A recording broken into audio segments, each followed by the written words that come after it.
केंद्र सरकार ने 8वें वेतन आयोग को मंजूरी दे दी है। अब इससे लाखों कर्मचारियों और पेंशनर्स को उम्मीदें बढ़ गई हैं। अब क्या उम्मीदें हैं 8वें वेतन आयोग से, इसी पर बात करेंगे। बने रहिएगा इस वीडियो में अंत तक हमारे साथ। नमस्कार, मैं हूं आशीष त्रिपाठी और रिटायर्ड जस्टिस रंजना देसाई की अध्यक्षता में ये वेतन आयोग और पेंशन में संशोधन की सिफारिशें करेगा। सबसे बड़ी चर्चा फिटमेंट फैक्टर पर है, जो कर्मचारियों की सैलरी में 54% तक की बढ़ोतरी ला सकता है।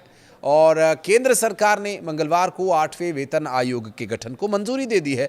रिटायर्ड जस्टिस रंजना देसाई की अध्यक्षता इस पर होगी और आयोग के अगले कुछ महीनों में विभिन्न मंत्रालयों, कर्मचारी संगठनों और विशेषज्ञों से बातचीत के बाद अपनी सिफारिशें सौंपेगा। इसके तहत कर्मचारियों और पेंशन धारकों के लिए नया फिटमेंट फैक्टर तय किया जाएगा, जिससे उनकी सैलरी और पेंशन में बड़ा बदलाव आने की संभावना है।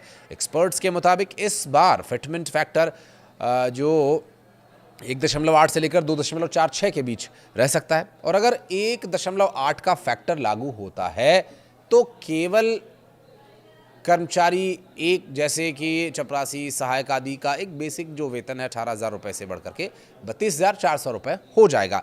हालांकि हर नए वेतन आयोग के लागू होने पर महंगाई भत्ता, यानी जिसे हम डीए कहते हैं, वो शून्य किया जाता है, जिससे वास्तविक बढ़ोतरी कुछ कम रहती है। मौजूदा वक्त में 58% डीए और एचआरए सहित लेवल 1 कर्मचारियों का कुल वेतन करीब 29,000 रुपये है, जो 1.8 फैक्टर पर लगभग 13% की वास्तविकता बढ़ोतरी देगा।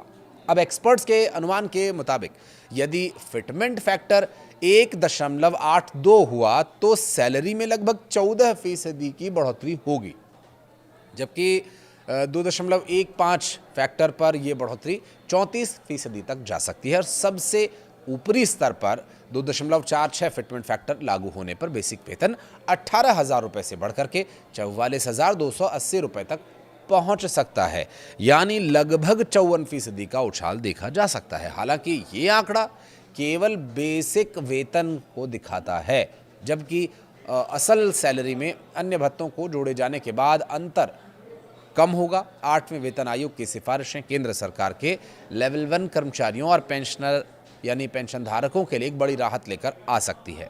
इससे सरकारी दफ्तरों के सहायक, चपरासी, सपोर्ट स्टाफ को लंबे समय के बाद उल्लेखनीय वेतन बढ़ोतरी मिलेगी। विशेषज्ञों का मानना यह है कि आयोग की रिपोर्ट साल 2026 की शुरुआत तक सरकार को सौंपी जा सकती है। इसके बाद नए वेतनमान लागू होने की संभावना है। आने वाले महीनों में सरकार की ये घोषणा लाखों कर्मचारियों के लिए एक बड़ी खुशखबरी ला सकती है। 8वें वेतन आयोग से आपकी उम्मीदों और इस विषय को लेकर आपकी तरफ से दी जाने वाली प्रतिक्रियाओं का रहेगा इंतजार। ये कमेंट सेक्शन में आकर के आप अपनी प्रतिक्रिया दे सकते हैं। और वीडियो को यहाँ तक देखने के लिए बहुत धन्यवाद।